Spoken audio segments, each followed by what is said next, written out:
thank you for joining us for another episode of Candid Conversations with Christen.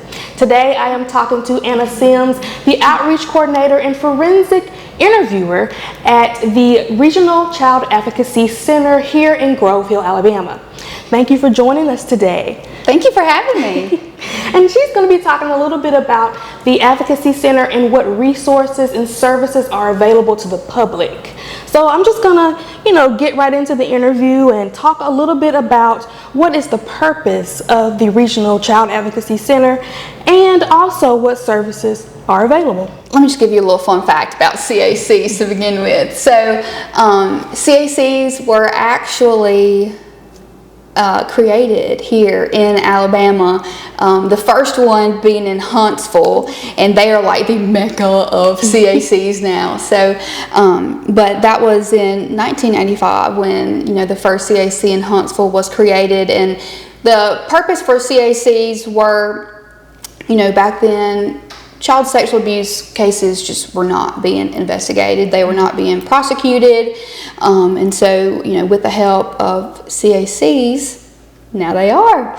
So at our CAC, we serve victims of child abuse and their families. And so we're not like open to the public. Like you can't just walk in and receive our services. Right. We receive clients through, referrals from DHR, the Department of Human Resources, through law enforcement, the sheriff's office or local police departments. Mm-hmm. So whenever a report has been made that a child may have experienced abuse, then they will call us here at the CAC to schedule a forensic interview, and that is how that's how we get our clients, is through those referrals from law enforcement and DHR. But at the Regional CAC, as far as what services we provide for our clients, number one are those forensic interviews, like I mentioned. Those are legally sound, child-friendly interviews. And then we have our multidisciplinary team approach to child abuse investigations, or MDT for short. And we also do outreach programs to the communities and to the schools. And we have our trauma-focused counselor. So we're able to provide free counseling for our clients here at our CAC. And we also have a victim and family advocate here as well to support those families through the process, because it can be a long process. And if you can imagine, a lot of parents have a lot of questions, so that advocate is there to be an ear, be a shoulder, whatever she needs to be. Right. She's there for those families, just to be of help, to be a help to them, to be of help. And so I guess explain a little bit about your role here. Mm-hmm. So I am the outreach coordinator and forensic interviewer. And as far as being the outreach coordinator, it's my responsibility to, number one, do those outreach programs to the school. SCAN is what we call them, Stop Child Abuse and Neglect. And then, just community things. April just got over with, so we had a lot of stuff going on in April for Child Abuse Prevention Month. Getting out into the community and things like that, spreading awareness, promoting the CAC, forming relationships with community, partners and things like that. And then as the forensic interviewer, I interview children, children who may have experienced abuse, and I've been doing that for 2.5 years now. 2 years. So whenever a report has been made about maybe a child has experienced abuse, then whether that was through DHR or through law enforcement, they will contact the CAC to schedule a forensic interview, because they want to know the who, what, when, where, why, how, things like that. I guess having one person in the room for a child is really good, because if they don't want to feel bombarded with a lot of people in a room going through and talking about their abuse that they have experienced. Right. So that's right. that creates a level of comfort. Absolutely. So the interviews are child-led. If I'm the one that's doing the most talking, then something's wrong. The child isn't there to hear from me. I am there to hear from the child. So they're the ones that should be talking the most. But children also, they're never like forced to disclose any abuse either. So sometimes we'll do interviews and the children don't disclose. Maybe that could be a false allegation and nothing really happened, things like that. But there's a whole investigation that goes into, child abuse allegations. The forensic interview is pretty much just the beginning of those investigations. Gotcha. So I guess talk a little bit about the multidisciplinary team and that approach to you guys' work. Yeah, so instead of saying multidisciplinary team, we like abbreviations around here. So we're just going to say MDT. So our MDT team, that is like one of the most important things that we do at our CAC is we bring together all those different agencies. So instead of like law enforcement, DHR, the district attorney's office, you've got mental health professionals, medical professionals. Instead of us doing things separately, we come together and do them collectively.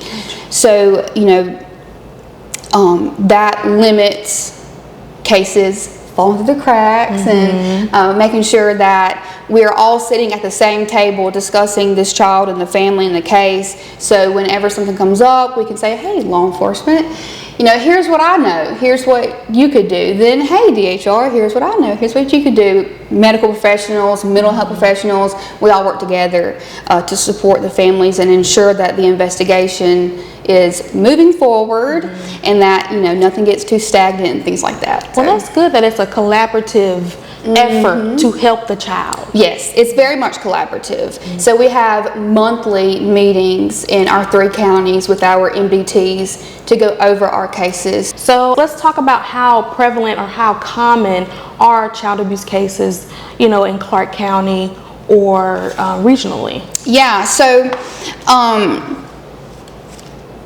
for our CAC, now the numbers that we have do not include like what DHR has or what law enforcement has. This is just what we have seen at our CAC. Gotcha. And like I said, we do cover Choctaw and Washington as well as Clark County.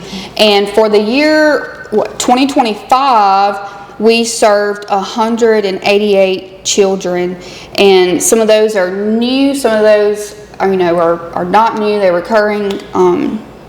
But in 25, we served 188, and in 25 we did, 92 forensic interviews last year. For people that are not aware, what are the different types of abuse children may experience? So normally when people think about child abuse, immediately they think of physical abuse. But at least at our CAC, sexual abuse is the most common. Now nationally, neglect is most common. But you've got physical abuse, sexual abuse, neglect. Like right now we're seeing a big boom in online sexual abuse with these online sexual predators, because kids are online nowadays. Right, all the time. Roblox and Discord, those are just a few. Snapchat. Children don't understand that there are consequences to doing certain things online. They think, oh, you just delete it and it goes away, or no one's going to know, it doesn't matter. But it does matter.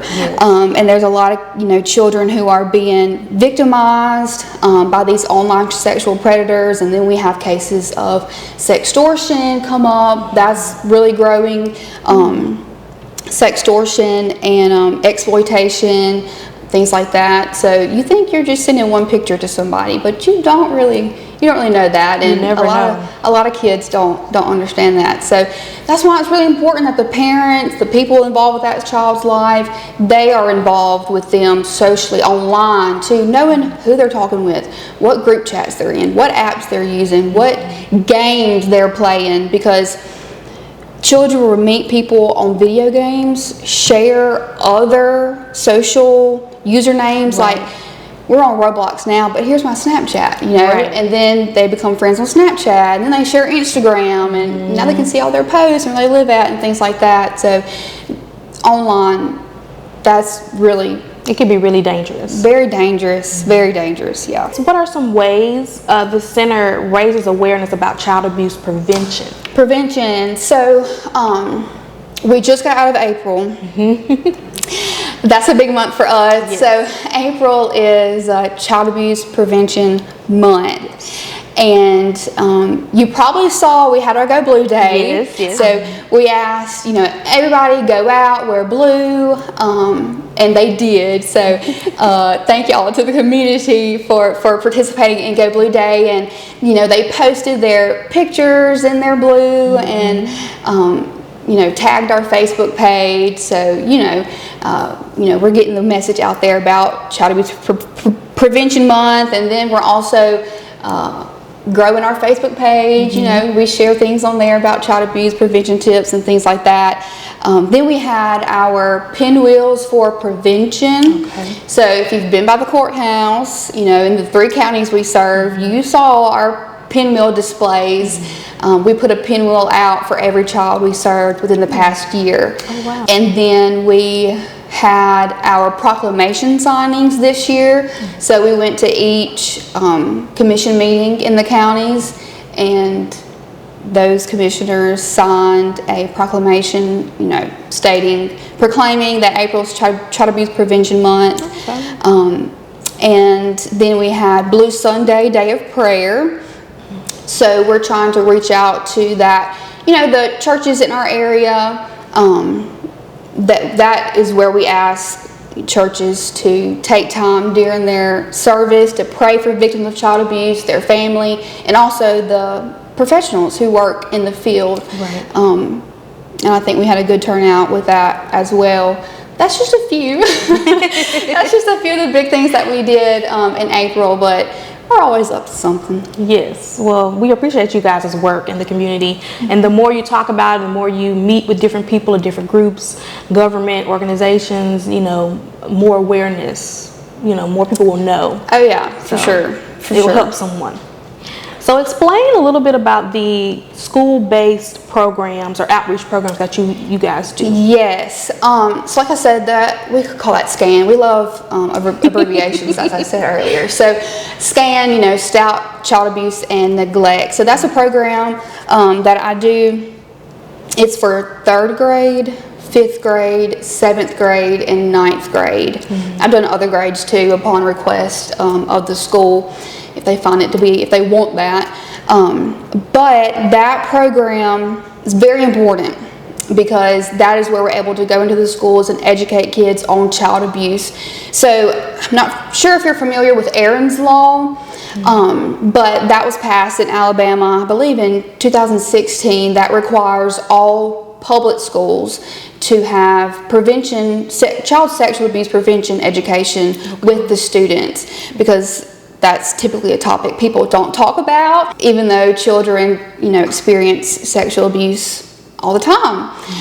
They don't know how to protect themselves. So with that program, we talk about neglect, we talk about physical abuse, which also involves domestic violence, drug use, excessive alcohol use in the home, and then we go into sexual abuse, letting them know in an age-appropriate way, what's appropriate, what's not appropriate, and, letting them know that it's not their fault if they experience abuse, because a lot of times children think that it is their fault, as do adults, but, just getting that messaging out there. And then we discuss online safety, like I talked about, because these kids are online, how to protect themselves from online sexual predators. We talk about sextortion, and then also what to do if they have experienced abuse. Go to their go-to people, their trusted adults. If a friend comes to you and tells you something and you're like, oh, this sounds, like abuse, like right. There's a problem here, you be the one to go and tell those trusted adults.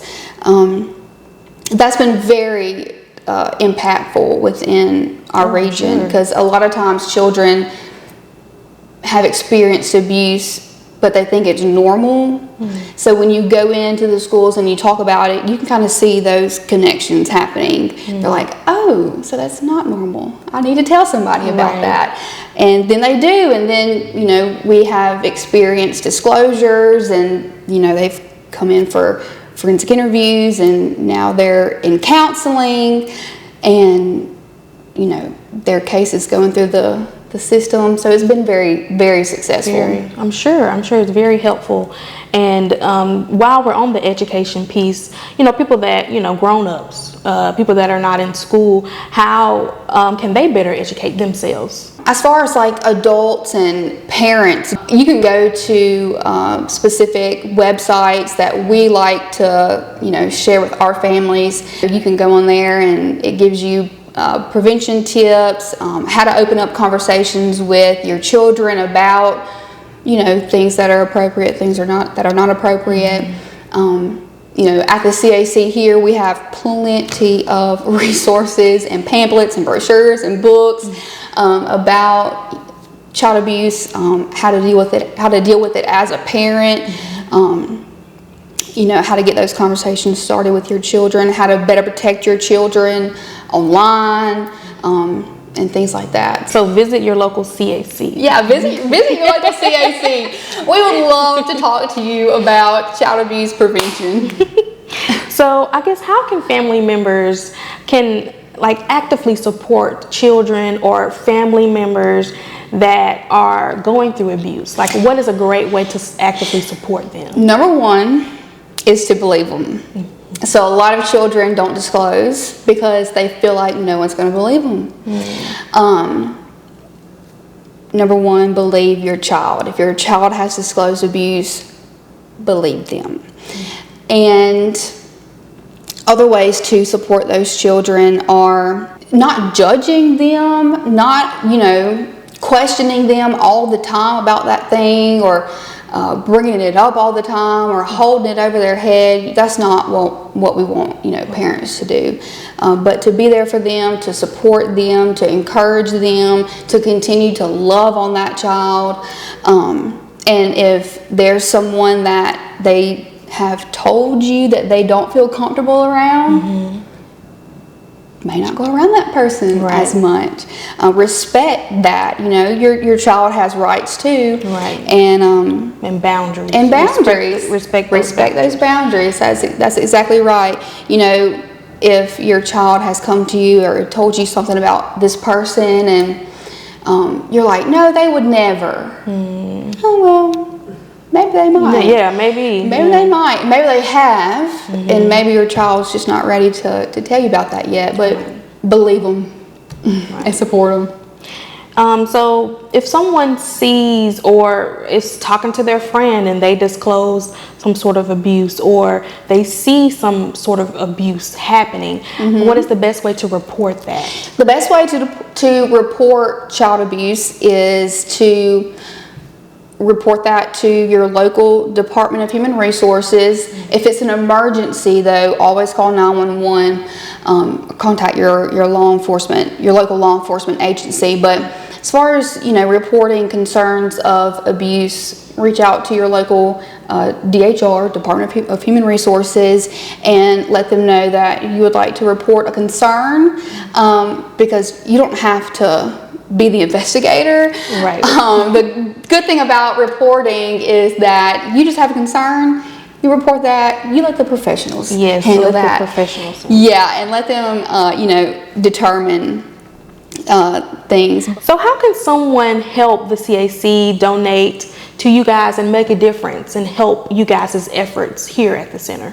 Yeah, so obviously number one is monetary donations are great because we are a nonprofit. Okay. We are a 501c3. So we do rely on, outside donations to keep this place up and running. But our biggest, fundraiser is our Honor Thy Children dinner and auction. We just had that back in March, and that was a big success. So at that event, we have a silent auction and a live auction, and we do sponsorships and things like that for businesses, and just individuals too. But that's one of our major fundraisers that we have. We do have a website, regionalcac.org. You can go on there and make a donation online if you would like, or mail in a check. Donations are tax exempt. Okay. So, we can help you out with that too. But another thing, how you can make a difference, it's not always just about money. Being involved with our events, coming to the fundraiser, whenever we have, like in April, the pinwheels that we place, the community can come out and help us place pinwheels. Go Blue Day, just participating in the things that we put on and push out to the community, liking our Facebook posts and sharing our posts. We put a lot of time into that, and just to see people engage with those posts, it really means a lot. Just the little things, but yeah, or come by and just stop by the CAC here in Grove Hill, and we would love to see you. Just little visits like that really mean a lot to us. So, is there anything else that we haven't discussed previously and you want to add to the conversation? Yeah, so I would just like for the community to be aware, and for parents to be aware, like anyone can experience child abuse. It doesn't matter your age, your race, how much money you make, where you live at, what school you go to. None of that matters. Anyone can experience child abuse. And a lot of people tend to think, it'll never be me, or some parents may say, it would never be my child. But we have to be honest, and the fact is, yes it can. And if that were to happen, what do you do? What can I do now before that happens? Prevention, things like that. But as a community, the community needs to understand that, we tell our kids to go to your trusted adult. You be a trusted adult. You be a trusted adult for a child. It could be a child in your neighborhood, or your niece, or your nephew, or, somebody at your church, but just be one of those people that children can go to, and, if something has happened to them, they can come to you, ask you anything, tell you anything, and you will do what you can to, get them the help that they need. Right. And their family members too, if it's a family member that may be, having some issues or some things going on. Well, thank you so much for talking to me, taking time out of y'all's schedule. I really appreciate it, and this is such a poignant, important topic to discuss. For anyone who is experiencing abuse, please come forward, speak out, tell your story, because there are organizations and in your local community, just like the CAC, that can help. So please, please, please come out and, alert your local law enforcement, and they will get you to the right people. Right, and DHR. Thank you again, you guys. Thank you for watching and all your support. Stay tuned to the next episode. Thank you. Y'all have a good evening.